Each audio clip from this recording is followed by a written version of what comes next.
this gorgeous turquoise water the entire time we've been in Montenegro. So it's gonna be awesome to finally get on a boat. There. Yeah.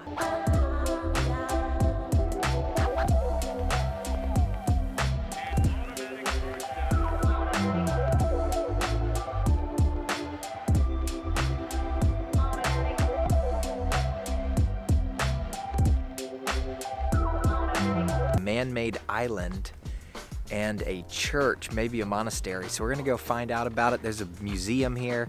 It's supposed to be amazing.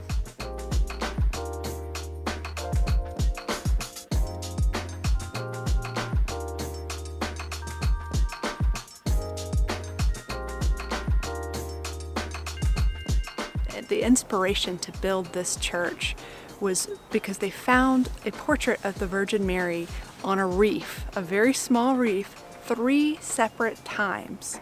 So they were convinced it was a miracle and the church must be built here because this is where the Virgin Mary wanted to be.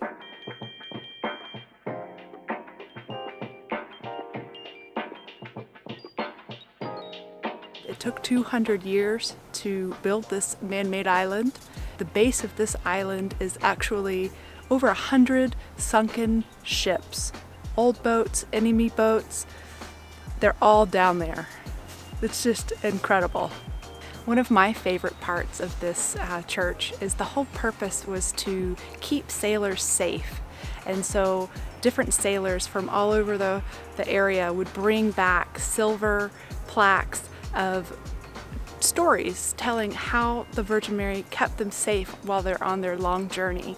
They're all over the walls, above the frescoes. It's just so beautiful.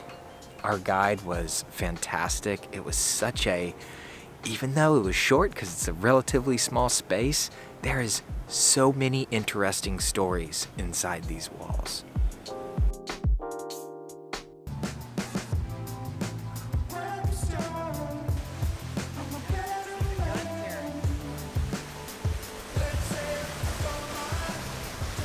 It's an old Yugoslavian warship.